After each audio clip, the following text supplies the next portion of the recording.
Hi, it's Chris Watkin here, and I'm joined by Jon Cooke, who is the boss man of the Guild and Fine & Country in his position of CEO of eProp.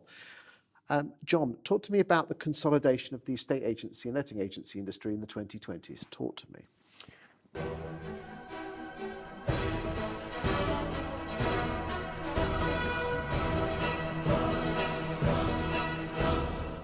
Right. Well, I think one of the questions is maybe why is it a good thing, consolidation? And I experienced it in my role at LSL when we acquired estate agency businesses in the sort of 2010, that sort of time.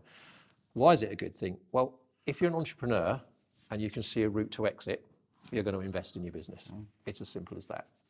And this tends to go slightly cyclical, but we now are in a position where there are some pretty effective routes to exit in the estate agency sector. And so that means if you're an entrepreneur wanting to start or running a business, you can see the benefit of investing in it because there is an option, you're building an asset. So private equity money has come into the sector in quite a big way. There's been some reasonably big deals done. I mean, you're on the Lomond board. You know, they're the ones with the big checkbooks at the moment. Yeah, I mean, so Lomond is an example of a consolidator in the sector, predominantly focusing around lettings. Yes. Because, and I think the reason lettings is so strong, if you look back, the pandemic, thankfully, as an industry, is, you know, they both support our livelihoods. We did well, thankfully. Or well is probably the wrong word, but we didn't suffer as much as perhaps, say, hospitality as an example. So, and the reoccurring revenue nature of lettings is very attractive to the private equity sector, particularly some of the American private equity. And that reoccurring revenue element combined with the ability to digitalize the process is an attractive proposition.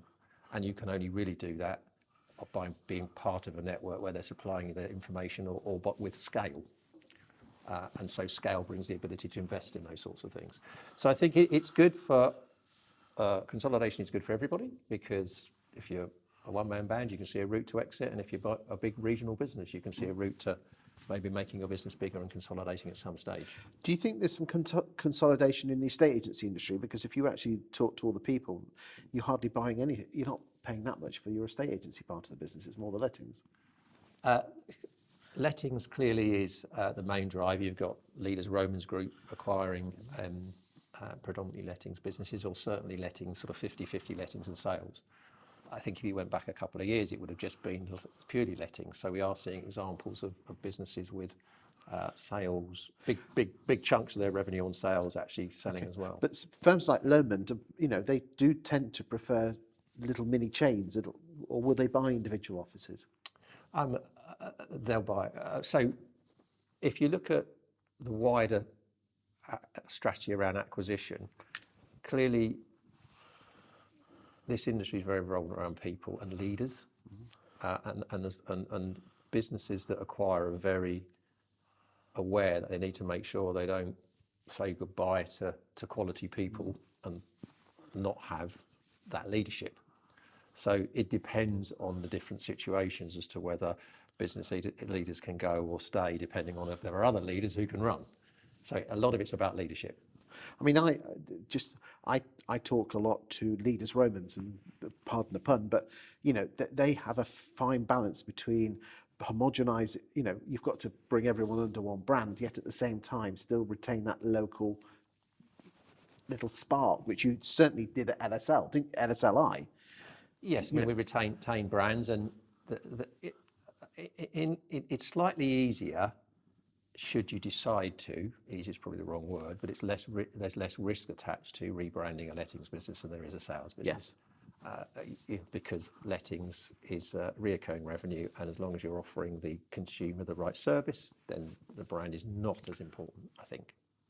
With sales, it's often about that longevity of trust that's been built up, that database that's been built up, and the individual, because it's such a key. And where do you see the industry in 10 years' time in regard to acquisitions and I think that consolidation is at such a pace now with some of the sort of private equity money that's coming in. The market is strong. We're not building enough houses. As long as lending continues, which it looks like it's going to, and interest rates stay stable, then I can see that we will end up with 2 or 3 quite big consolidators. Interesting times ahead. Thank you for your time today, Jon. Thank you.